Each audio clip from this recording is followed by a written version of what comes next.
جواب کا سیشن شروع ہوتا ہے تو جو کوئی دوست سوال کرنا چاہے تو اسٹیج پر دے سکتا ہے.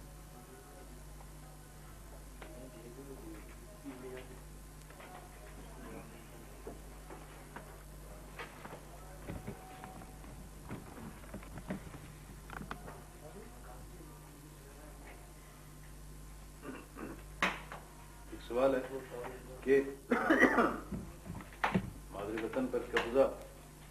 چونکہ ہندوستان پاکستان کا ہے، ان دونوں ملکوں کے اندر سرمایہ دارانہ نظام ہے، اور اس نظام کے ہوتے ہوئے ہمارے ملک یعنی کشمیر میں سوشلزم کیسے ممکن ہے؟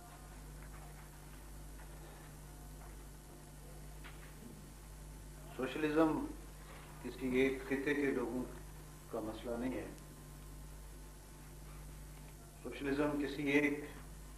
مخصوص جگہ کے اندر رہنے والے لوگوں کا ہی سوال نہیں ہے، بلکہ یہ پوری دنیا کے محنت کشوں کا سوال ہے اور پوری دنیا کے محنت کشوں کا مسئلہ ہے. ہندوستان اور پاکستان میں سرمایہ دارانہ نظام چونکہ ایگزسٹ کر رہا ہے، اور وہاں پہ جو راہ راست تحریکیں بنتی ہیں وہ سرمایہ دارانہ نظام کے خلاف ایک جدوجہد کی شکل میں ہے. کشمیر چونکہ تھوڑی سی مختلف پوزیشن میں ہے، باوجود اس کے کہ مسئلہ کشمیر یا کشمیر جو ہے وہ اس پورے خطے کے مجموعی مسائل سے کوئی ایک الگ الگ مسئلہ نہیں. یہ بنیادی طور پر اس خطے کے مجموعی مسائل کے ساتھ ایک جڑا ہوا مسئلہ ہے. لیکن چونکہ کشمیر کے محنت کش عوام کا جہاں ایک طرف استحصال سے پاک اور صاف ستھرے معاشرے کی ضرورت ہے، وہیں پر کشمیری عوام کو اور یہاں کے محنت کشوں کو ایک اور بڑا مسئلہ درپیش ہے، اور وہ مسئلہ ہے ان کی قومی آزادی کا مسئلہ، ان کی قومی خود اختیاری کا مسئلہ، کہ اس سماج میں، اس ملک میں، کشمیر میں ایک ایسا با اختیار ہونا اور ایک ایسا نظام جس میں حکمرانی کا اختیار وہاں کے عوام کو حاصل ہو، وہاں کے لوگوں کو یہ اختیار حاصل ہو کہ وہ اپنے فیصلے آزادانہ طور پر کر سکیں، اپنے لیے منصوبہ بندی آزادانہ طور پر کر سکیں، کسی طرح کا بیرونی جبر ان پر مسلط نہ ہو. لہذا جب یہ ایک فریضہ ہمارے سامنے ہماری اس ایک سوشلسٹ نظام کے قائم کرنے کے لیے اس جدوجہد میں، اور اس نظام کو قائم کرنے سے پہلے جو ایک فریضہ وقت اور تاریخ نے ہمارے ذمہ لگایا کہ ان غیر ملکی قوتوں کے خلاف یہاں کے محنت کش عوام کو منظم کر کے ان کو اس خطے سے نکالنا ضروری ہے. یہ چونکہ ایک ایسا فریضہ ہے جو ہمیں اپنے اس نظام کو حاصل کرنے کے لیے ادا کرنا پڑتا ہے. اس لیے کہ اگر ہندوستان اور پاکستان دونوں ملکوں میں کہیں سوشلسٹ انقلاب برپا ہوتا ہے یا کہیں وہاں محنت کشوں کی تحریک کامیابی کی طرف جاتی ہے، تو کشمیر کے محنت کش عوام ان کی اس انقلابی جدوجہد میں اور اس جنگ میں کشمیر کے محنت کش عوام ان کے ساتھی اور اطاعتی ہوں گے. چونکہ فطری طور پر دنیا بھر کے محنت کشوں کا جب یہ نعرہ ہوتا ہے کہ سارے دنیا بھر کے محنت کش ایک ہو جاؤ، اس کا مفہوم یہی ہوتا ہے کہ جب کہیں محنت کش دنیا کے کسی خطے میں اپنی آزادی کے لیے یا اپنے انقلاب کے لیے لڑائی لڑ رہے ہوں، تو دنیا کے ریسٹ آف دا ورلڈ میں جتنی جو باقی دنیا میں جو محنت کش ہیں ان کی ذمہ داری ہوتی ہے،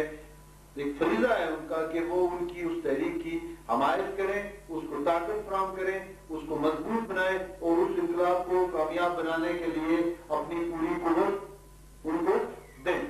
یہ وہ تاریخی فریضہ ہے محنت کشوں کا ایک دوسرے کے ساتھ جڑ کر چلنے کا. تو کشمیر میں سوشلزم کیسے ممکن ہے، یہ چونکہ ایک ایسی بحث ہے جو بہت عرصے سے یہاں چل بھی رہی ہے، کہ بہت سیدھی سی بات یہ ہے کہ ہم ایک الگ وطن کی خواہش رکھتے ہیں اور اس کے لیے جدوجہد کرتے ہیں، اور اسی طرح اور بھی بہت ساری نیشنلسٹ پارٹیاں ہیں جو ایک الگ ایک الگ وطن چاہتے ہیں، وہ ایک خود مختار کشمیر چاہتے ہیں سارے لوگ، لیکن ان میں اور ہمارے نقطہ نظر میں فرق یہ ہے کہ وہ ایک ایسا خود مختار کشمیر چاہتے ہیں جو بنگلہ دیش کی طرح کا ہو، یا جو ہندوستان یا پاکستان کی طرح کا کوئی ملک ہو، وہاں کے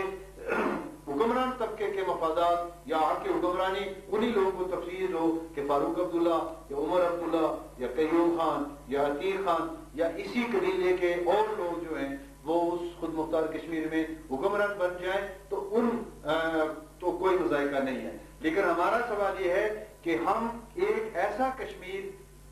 اور ایک ایسے ملک کے خواہش مند ہیں جس ملک میں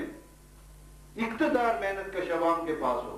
اور محنت کش عوام کے پاس اقتدار ہونے کا مطلب یہ ہے کہ وہ ایک سوشلسٹ نظام معیشت کے تحت ایک خود مختار کشمیر کی شکل بنے. اور اس کے لیے یہ ہماری جدوجہد کہ ہماری قومی جدوجہد، ہماری جو قومی آزادی کی جدوجہد ہے، وہ اگر وہاں کی انقلابی پارٹی کے تابع ہو کر محنت کش عوام کی رہنمائی میں نہیں چلے گی تو وہ نہ آزادی حقیقی معنوں میں ہوگی، نہ وہاں کسی نظام کی تبدیلی کی صورت بنے گی. تو اس کے لیے اولین شرط یہ ہے کہ وہ جو آزادی کی، ہماری قومی آزادی کی تحریک ہے، اس تحریک کی قیادت محنت کشوں کے پاس ہو، ان کی انقلابی نمائندہ انقلابی قوت اور پارٹی کے پاس ہو، تو ان کی قیادت میں ہونے والی آزادی آپ کو ایک سوشلسٹ نظام معیشت کی طرف لے کر جائے گی. تو چونکہ جب آپ یہ لڑائی دو ملکوں کے خلاف لڑ رہے ہیں، دو ملکوں کی جاب اور افواج کو یہاں سے نکالنا چاہتے ہیں، تو وہ یہاں کے محنت کش عوام ہی نکال سکتے ہیں، باقی دنیا کی کوئی طاقت ان کو یہاں سے نہیں نکال سکتی، کیونکہ عوام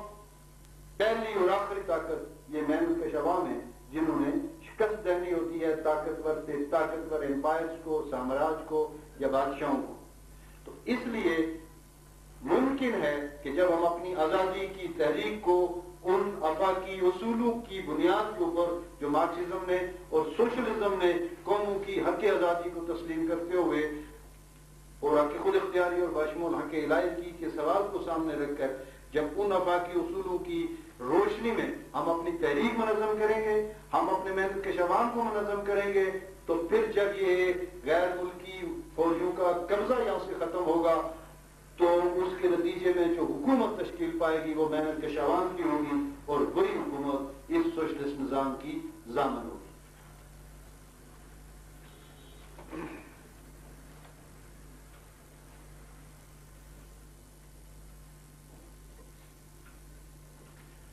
کہ قومی ریاستوں کا ایک سوال ہے کہ قومی ریاستوں کا چونکہ انقلابی تحریکوں کا راستہ روکنے کے لیے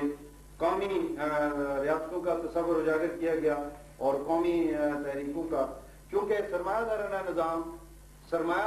نظام ہر اس انقلابی تحریک اور انقلابی قوت کو روکنے کی کوشش کرتا ہے، اور اس کے لیے وہ ہر حربہ اختیار کرتا ہے. اس طرح میں آپ کو مثال دوں کہ جب سوویت یونین موجود تھا اور اس کی موجودگی میں دنیا بھر میں جب انقلابی تحریکیں چل رہی تھی، امریکی سامراج اور اس کے حوالی اور سرمایہ داری پریشان تھی، تو انہوں نے امریکہ نے اپنا جو نوٹ ہے ڈالر، اس کے اوپر ایک عبارت لکھی تھی کہ وی ٹرسٹ آن گاڈ، کہ ہم خدا پر یقین رکھتے ہیں، اور کرنسی نوٹ کے اوپر یہ لکھنے کی کوئی ضرورت نہیں ہوتی. لیکن انہوں نے کیوں لکھا تھا؟ انہوں نے مسلمانوں کو یہ میسج دیا تھا کہ جناب آپ بھی خدا کو مانتے ہیں، ہم بھی خدا کو مانتے ہیں، لہذا ہمارا مشرکہ دشمن روس ہے جو خدا کو نہیں مانتا، لہذا آؤ کہ ہم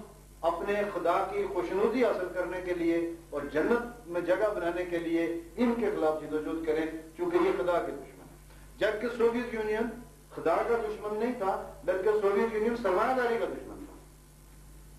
تو یہ وہ سارے ہتھ کنڈے تھے کہ ہتھ کنڈے اختیار کیے جاتے ہیں ان انقلابی تحریکوں کو روکنے کے لیے. تو بالکل اسی طرح جس طرح افغانستان میں امریکن CIA کی دی ہوئی دولت کے اوپر جہاد ہوتا رہا، وہاں کے غریبوں کو جہاد کے نام پر اور جنت کی بشارتیں دے دے کر 15 لاکھ لوگوں سے زیادہ کو قتل کروا دیا گیا، اور جب وہاں پہ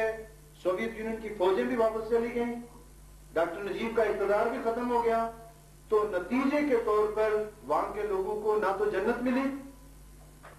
نہ ان کی زندگی میں تبدیلی آئی، ان کو اور بھیڑیے ملے جو حکمت یار کی شکل میں تھے، مجددی کی شکل میں تھے، طالبان کی شکل میں تھے، جو لوگوں کو لوٹتے رہے۔ تو پتہ چلا کہ یہ جہاد کی فلسفی ساری کی ساری امریکی سامراج کے مفادات کے تحفظ کے لیے ایک پری پلان منصوبہ بندی تھی۔ تو اس لیے وہ جو قومی ریاستوں کا جو تصور پیش کیا گیا تھا اس وقت